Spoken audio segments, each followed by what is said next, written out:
नमस्कार दोस्तों, मैं हूं नवीन कुमार और आज की पहली कहानी मध्य प्रदेश की है।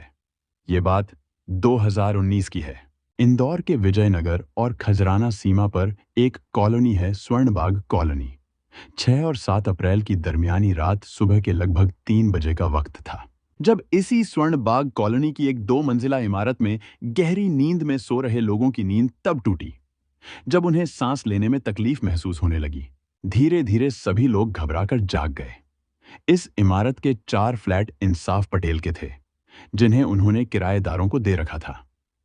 नीचे बेसमेंट में कुछ दुकानें थीं और वहीं से इमारत में रहने वाले लोगों के लिए बाहर जाने का एकमात्र रास्ता था। बेसमेंट का इस्तेमाल रात में वाहन पार्क करने के लिए भी किया जाता था। उस रात बिल्डिंग के 7 आबाद फ्लैटों में करीब 16 लोग मौजूद थे। सभी की नींद सांस लेने में तकलीफ के कारण टूट गई थी। जब लोग घबराकर जागे तो कमरों में घुटन महसूस हुई। जैसे ही उन्होंने अपने अपने फ्लैट के दरवाजे खोले, बेसमेंट में भयानक आग जलती देख उनके होश उड़ गए। घबराहट और डर के मारे चीख पुकार मच गई। इस बीच आसपास की बिल्डिंग के निवासियों ने इंसाफ पटेल के मकान को आग में घिरा देखा और शोर मचाना शुरू कर दिया। इसके चलते फायर ब्रिगेड को फोन किया गया और पड़ोसी अपने स्तर पर आग बुझाने की कोशिश करने लगे। लेकिन बेसमेंट में पार्क की गई 14 टू व्हीलर और एक कार पूरी तरह से जल चुकी थी। इन वाहनों के पेट्रोल टैंक गर्म होकर फट रहे थे, जिससे आग की विकरालता और भी बढ़ रही थी। इस बेसमेंट से होकर जाने वाला बिल्डिंग का एकमात्र बाहर निकलने का रास्ता भी आग की लपटों से पूरी तरह घिरा हुआ था, जिससे वहां फंसे लोगों के लिए बाहर निकलना बेहद मुश्किल हो गया था। करीब 3:30 बजे रात को विजयनगर थाना के टीआई तहजीब काजी को इस भीषण अग्निकांड के बारे में सूचना मिली। जैसे ही उन्हें आग लगने की जानकारी मिली, उन्होंने तुरंत अपनी टीम को तैयार किया और बिना वक्त गंवाए घटना स्थल की तरफ रवाना हो गए। लेकिन जब तक वे मौके पर पहुंचे, आग ने बहुत विकराल रूप ले लिया था। बिल्डिंग के बेसमेंट में जलती हुई गाड़ियां और उस पर से उठते हुए धुएं ने स्थिति को और भी गंभीर बना दिया था। तहजीब काजी के लिए यह स्थिति बिल्कुल नई नहीं थी, क्योंकि कुछ साल पहले ही उन्होंने तुकोगंज इलाके के सम्राट होटल में भीषण आग पर काबू पाने में सफलता पाई थी। उस वक्त उन्होंने होटल की ऊपरी मंजिलों में फंसे 23 लोगों को बाहर निकालने के लिए बाहरी रास्ते से चढ़ाई कर मदद की थी। लेकिन इस बार स्थिति थोड़ी अलग थी। आग इतनी भयंकर फैल चुकी थी कि बिल्डिंग के अंदर से बाहर जाने का कोई रास्ता सुरक्षित नहीं था। बिल्डिंग का मुख्य रास्ता बेसमेंट से होकर जाता था, जहां गाड़ियों में लगी आग ने उसे पूरी तरह से घेर लिया था। इससे बाहर निकलने का कोई रास्ता नहीं बचा था। टीआई तहजीब काजी ने देखा कि आग की लपटें लगातार बढ़ रही थीं और बिल्डिंग में फंसे लोगों को बाहर निकालने का कोई जरिया नहीं था। उन्होंने मौके पर मौजूद लोगों से मदद की अपील की और सभी मिलकर बिल्डिंग में फंसे लोगों को बाहर निकालने की कोशिश करने लगे। इस बीच फायर ब्रिगेड की टीम भी घटनास्थल पर पहुंच चुकी थी, लेकिन आग की तीव्रता को देखते हुए उनका काम और भी मुश्किल हो गया था। तहजीब काजी ने अपनी टीम के साथ मिलकर इमारत के अंदर फंसे लोगों को बचाने की पूरी कोशिश की, साथ ही आग पर काबू पाने के लिए प्रयास जारी रखा। आग बहुत तेजी से फैल रही थी और रात का समय होने के कारण हालात और भी मुश्किल हो गए थे। फिर भी टीआई तहजीब काजी ने पूरी ताकत से 16 फंसे हुए लोगों में से 9 को बाहर निकाला। फायर ब्रिगेड की टीम ने आग पर काबू पाया। फिर काजी और उनकी टीम बिल्डिंग में घुस गए। ग्राउंड फ्लोर के फ्लैट में ईश्वर सिंह और नीतू सिसोदिया नामक दंपति फंसे हुए थे। दोनों का खुद का घर सामने था, लेकिन रिनोवेशन के चलते वो यहां रह रहे थे। बचाव टीम ने जब उस फ्लैट में प्रवेश किया तो दोनों की मौत हो चुकी थी, धुएं में दम घुटने से। पुलिस ने जब ऊपर के फ्लैट में जाकर जांच की तो वहां 5 शव मिले, जिसमें एक युवती और 4 पुरुष शामिल थे। युवती की पहचान देवास निवासी आकांक्षा अग्रवाल के रूप में हुई। आकांक्षा का शव बुरी तरह जल चुका था। घटनास्थल पर पहुंचे आकांक्षा के पिता ने बताया कि उनकी बेटी की शादी जल्द ही तय होने वाली थी और वह अपने सहेली पूजा की बर्थडे पार्टी में शामिल होने एयरपोर्ट जा रही थी। लेकिन कुछ समय बाद वह स्वर्णबाग पहुंची और वहां हादसे का शिकार हो गई। आकांक्षा परिवार की इकलौती बेटी थी और उसकी मां कुछ समय पहले आत्महत्या कर चुकी थी। इसके अलावा आग में जलने वाले देवेंद्र साल्वे बैतूल के रहने वाले थे। वह अपनी बहन के बास्केटबॉल मैच को छोड़ने इंदौर आए थे और अपने दोस्त से मिलने के बाद उसी फ्लैट में सो गए थे। देवेंद्र को क्या पता था कि उस दिन वह अपने दोस्त के बजाय मौत के करीब पहुंच जाएगा। गौरव और समीर भी उसी फ्लैट में रहते थे और वे भी आग की चपेट में आकर मारे गए। समीर एक बैंक में कस्टमर केयर डिवीजन में काम करता था, जबकि गौरव सिटी बस डिपो में सुपरवाइजर था। समीर का परिवार ग्वालियर में था और उसके पिता एक हाईकोर्ट एडवोकेट थे। वहीं झांसी निवासी आशीष राठौर भी एक फंड ब्रोकरेज सेंटर में काम करता था और हाल ही में इस बिल्डिंग में किराए पर आया था। आशीष और आकांक्षा की गहरी दोस्ती थी और इस हादसे में दोनों की जान चली गई। हादसे में बचने वाले लोग जैसे फिरोज, मुनीरा, विशाल प्रजापति, अरशद और सोनाली पंवार बुरी तरह घायल हुए थे। उन्हें तत्काल अस्पताल में भर्ती कराया गया। घटना की जानकारी मिलते ही इंदौर पुलिस, कमिश्नर हरिनारायणचारी मिश्र और डीसीपी संपत उपाध्याय घटना की जानकारी मिलते ही इंदौर पुलिस कमिश्नर हरिनारायणचारी मिश्र और डीसीपी संपत उपाध्याय भी मौके पर पहुंचे और जांच के आदेश दिए। आग बेसमेंट से शुरू हुई थी, जहां 14 टू व्हीलर और एक कार पूरी तरह जल चुके थे। शुरुआत में यह माना जा रहा था कि आग शॉर्ट सर्किट से लगी, लेकिन पुलिस ने अनुमान पर काम नहीं किया। चूंकि बिल्डिंग के अंदर लगे सभी कैमरे जल चुके थे, पुलिस ने पास के भवनों के सीसीटीवी फुटेज की जांच शुरू की। इसमें एक चौंकाने वाली जानकारी सामने आई। एक युवक रात 3 बजे एक गाड़ी से पेट्रोल निकालता हुआ कैमरे में कैद हुआ था। इसके बाद उसने उस पेट्रोल की मदद से बिल्डिंग की पार्किंग में खड़ी एक एक्टिवा में आग लगा दी और वहां से चला गया। घटना के बाद पुलिस ने सीसीटीवी फुटेज से उस युवक की पहचान की जो सबसे पहले एक्टिवा में आग लगाकर चला गया था। यह एक्टिवा मुन्नी की थी, जो उसी बिल्डिंग में रहने वाली एक युवती थी। टीआई श्री काजी को पहले से शक था कि आरोपी युवक वही हो सकता है जिसका मुन्नी से विवाद चल रहा था। इस शक को पक्का करने के लिए पुलिस ने मुन्नी से अस्पताल में पूछताछ की और उसे सीसीटीवी फुटेज दिखाए, जिससे मुन्नी ने उस युवक को पहचान लिया। मुन्नी ने बताया कि वह युवक संजय उर्फ शिवम दीक्षित था, जो कुछ समय पहले तक उसी बिल्डिंग में किराए से रहता था। मुन्नी ने यह भी बताया कि संजय और उसकी गहरी दोस्ती थी, लेकिन कुछ समय बाद उसे पता चला कि संजय की और भी लड़कियों से दोस्ती थी, तो उसने उससे दूरी बना ली थी। इसके बाद उनके बीच कई बार विवाद हुआ। लगभग 2 महीने पहले संजय ने बिल्डिंग छोड़ दी और निरंजनपुरा में रहने लगा। मुन्नी ने बताया कि संजय ने उसे एक बार जान से मारने की धमकी भी दी थी। घटना वाली रात में संजय ने मुन्नी से फोन पर विवाद किया था, जो आग लगाने के इस कृत्य के पीछे की वजह हो सकती थी। मुन्नी के बयान से पुलिस को काफी कुछ समझ में आ गया था, लेकिन एक और अहम बात सामने आई। मुन्नी ने घटना के बाद संजय को फोन लगाकर बिल्डिंग में आग लगने की खबर दी थी। यह बात पुलिस के लिए चौंकाने वाली थी, क्योंकि अगर वह खुद घटना में शामिल नहीं होती तो उसने आरोपी को खबर क्यों दी। टीआई श्री काजी को यह संदेह था कि मुन्नी का संजय के साथ कुछ और जुड़ाव हो सकता है, जो घटना से पहले के विवाद से कहीं ज्यादा गहरा था। मुन्नी का फोन संजय को कॉल करना यह साबित करता था कि वह जानबूझकर घटना के बाद आरोपी को सूचना देने की कोशिश कर रही थी। इसने पुलिस को और अधिक सवाल उठाने की ओर प्रेरित किया और पूरी घटना की तहकीकात और भी गहराई से करने की जरूरत महसूस हुई। विजयनगर पुलिस ने संजय की लोकेशन का पता लगाने के लिए उसके मोबाइल का इस्तेमाल किया, लेकिन उन्हें यह जानकर हैरानी हुई कि संजय का मोबाइल 28 अप्रैल से बंद था। इसका मतलब था कि संजय बहुत चालाक था। उसने अपना मोबाइल बंद कर दिया था और फिर वह ऑनलाइन ऐप्स के जरिए अपने दोस्तों से बात कर रहा था। इस तरह वह पुलिस से बचने के लिए अपनी लोकेशन छिपाने में सफल था। इसलिए कमिश्नर हरिनारायणचारी मिश्र ने क्राइम ब्रांच को संजय की लोकेशन का पता लगाने का जिम्मा सौंपा। उसी दिन शाम को विजयनगर पुलिस और क्राइम ब्रांच ने मिलकर लसूड़िया इलाके के निरंजनपुरा चौराहे पर संजय को गिरफ्तार कर लिया। जब पुलिस ने उसे पकड़ा तो उसने भागने की कोशिश की, जिसके चलते वह गिरकर एक पैर और हाथ में फ्रैक्चर कर बैठा। अगले दिन अस्पताल से डिस्चार्ज होने के बाद विजयनगर पुलिस ने संजय को अदालत में पेश किया और उसे 15 दिन की रिमांड पर ले लिया। इस दौरान पुलिस को आरोपी संजय ने जो कहानी सुनाई वह इस प्रकार है। संजय उर्फ शिवम त्रिपाठी झांसी का रहने वाला था। उसके पिता रेलवे में उच्च पद पर काम करते थे। संजय ने अपनी हाई स्कूल की पढ़ाई झांसी में की और फिर बी की डिग्री के लिए भोपाल आ गया। यहाँ पहले साल में उसने पढ़ाई में अच्छा प्रदर्शन किया, लेकिन फिर बुरी संगत में पढ़ने के कारण वह लगातार असफल होने लगा। 3 साल बाद उसने अपनी डिग्री अधूरी छोड़ दी और झांसी वापस चला गया। झांसी में वापस आकर भी उसकी आदतें नहीं बदलीं।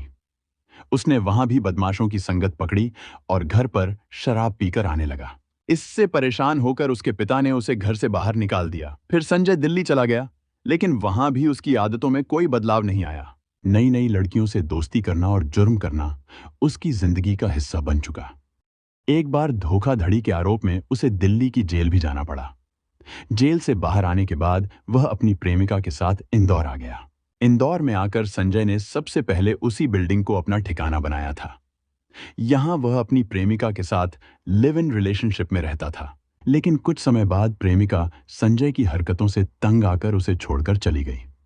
इसके बाद संजय अकेला पड़ गया और एक नई गर्लफ्रेंड की तलाश में था। इसी दौरान एक बरसात की शाम संजय की मुलाकात मुन्नी से बिल्डिंग की छत पर हुई। संजय ने मुन्नी से दोस्ती करना शुरू किया और दोनों के बीच गहरी दोस्ती हो गई। आरोपी ने पुलिस को बताया कि उनके बीच बहुत गहरे संबंध बन गए थे। उस समय संजय निरंजनपुरा में रह रहा था, लेकिन मुन्नी के साथ उसकी दोस्ती के कारण वह फिर से उस बिल्डिंग में वापस आ गया। इस बात का जवाब देना संजय के लिए महत्वपूर्ण था, क्योंकि यही सवाल अग्निकांड से जुड़ा हुआ था। संजय ने अपने बयान में बताया कि मुन्नी से उसकी दोस्ती के बाद मुन्नी ने उसे लगातार विभिन्न चीजों की मांग करना शुरू कर दिया था। वह रोज पैसे और अन्य सामान की डिमांड करने लगी थी। इस वजह से संजय तंग आ गया था, लेकिन फिर भी वह मुन्नी से दूर नहीं हो सकता था। लेकिन कुछ समय बाद संजय को यह पता चला कि मुन्नी कई और लड़कों से भी इसी तरह की दोस्ती का झांसा देती थी, जिससे वह और भी ज्यादा नाराज हो गया। हालांकि मुन्नी ने अपने तरीके को बदलने का नाम नहीं लिया और इसके बाद दोनों के बीच कई बार विवाद हुए। संजय ने मुन्नी से दूरी बनाने की कोशिश की, लेकिन मुन्नी को उसे अपने चंगुल में बनाए रखने का मन था। इसलिए उसने कुछ महीनों बाद बिल्डिंग छोड़कर निरंजनपुरा में अपना ठिकाना बना लिया। संजय के मुताबिक मुन्नी उसे पैसे खर्च करने वाला चाहती थी और वह उसे अपने रास्ते से कभी मुक्त नहीं करने वाली थी। मुन्नी के अनुसार संजय का आरोप पूरी तरह गलत था। मुन्नी का कहना था कि संजय से उसकी दोस्ती थी, लेकिन वह इस तरह से दोस्ती नहीं थी जैसा संजय ने बताया। मुन्नी ने कहा कि जब संजय को यह पता चला कि उसका रिश्ता पहले से तय हो चुका है, तो उसने उसे परेशान करना शुरू कर दिया। कभी उसकी गाड़ी छुपा देता, कभी शराब पीकर उल्टी सीधी बातें करता। मुन्नी ने यह भी बताया कि संजय के साथ लिव इन में रह चुकी एक युवती ने उसे बताया था कि संजय एक अच्छा लड़का नहीं है और उसे कई लड़कियों से संबंध थे और वह फ्रॉड है। इस बात की जानकारी लगने पर मुन्नी ने संजय से दूरी बनाना शुरू कर दिया था। जांच में यह सामने आया कि इस कारण संजय और मुन्नी के बीच रंजिश बढ़ गई थी, जिससे संजय ने मुन्नी के साथ बदतमीजी करने और उसे परेशान करने की कोशिश की। कई बार उसने मुन्नी की गाड़ी छीन ली, तो कई बार जान से मारने की धमकी दी। संजय ने पुलिस को बताया कि घटना की रात उसका उद्देश्य केवल मुन्नी की एक्टिवा की सीट जलाकर उसे परेशान करना था। इसलिए उसने मुन्नी की गाड़ी में आग लगाई और वहां से भाग गया। दूसरे दिन जब उसे पूरी घटना के बारे में पता चला, तो वह डर गया और इंदौर छोड़कर भागने की कोशिश करने लगा, लेकिन उससे पहले ही पुलिस ने उसे गिरफ्तार कर लिया। आज की दूसरी कहानी उत्तर प्रदेश के फिरोजाबाद की है। ये बात 2020 की है। फिरोजाबाद में एक कॉलोनी है, श्रीराम कॉलोनी। इसी कॉलोनी में मूलचंद का परिवार रहता था। वह मिस्त्री का काम करता था। उसकी पत्नी राज रानी घर पर ही चूड़ियों पर नग लगाने का काम करती थी। उसके 6 बच्चे भी थे। 6 अक्टूबर की रात लगभग 2 बजे का समय था। घर के दरवाजे की कुंडी बजी, तो दरवाजा राजरानी ने खोला। राजरानी ने देखा कि उसके पति मूलचंद प्रजापति को 2 लोग बाइक से घायल हालत में लेकर आए थे। पति की हालत देखकर राजरानी घबरा गई।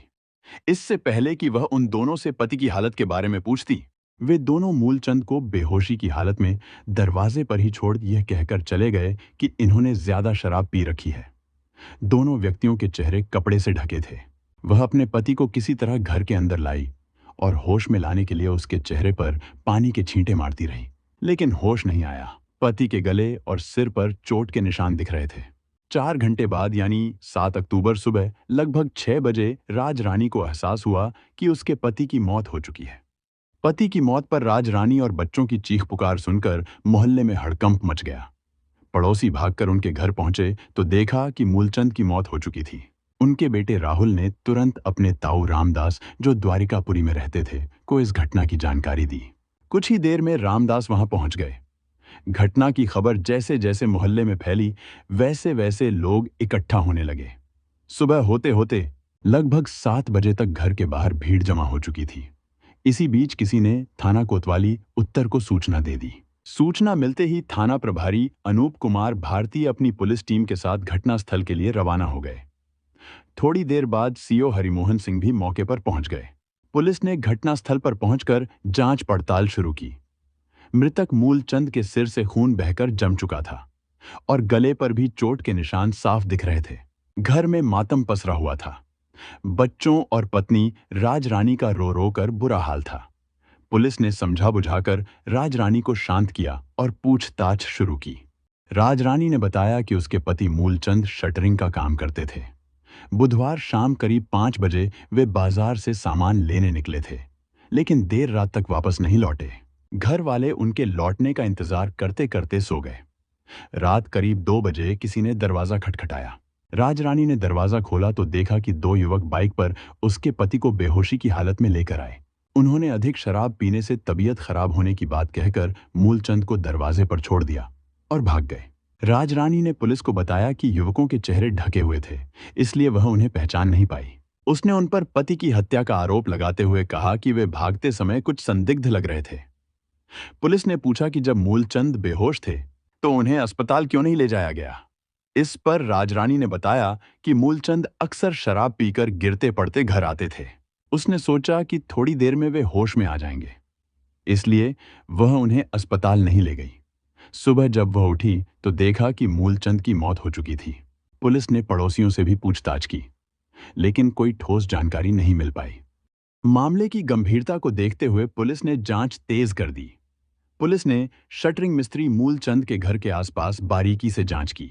पास के खाली पड़े प्लॉट में खून के निशान मिले, जिससे यह स्पष्ट हुआ कि मूलचंद के साथ घर के आसपास ही मारपीट हुई थी। पुलिस को शक था कि मारपीट के बाद ही उनकी मौत हुई। पुलिस ने मूलचंद का मोबाइल फोन भी कब्जे में लिया ताकि कॉल डिटेल्स की जांच कर हथियारों तक पहुंचा जा सके।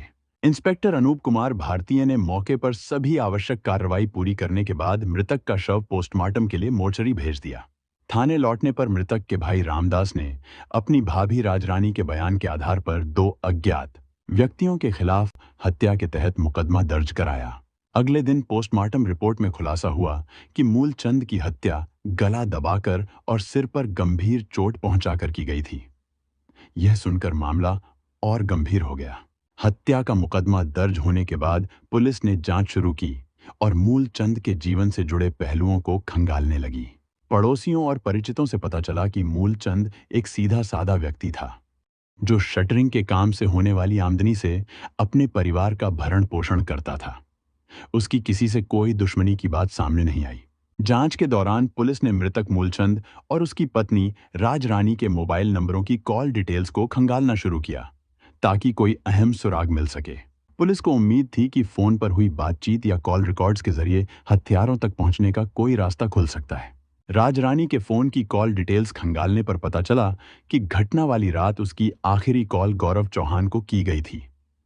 इस जानकारी के बाद पुलिस का शक और गहरा गया।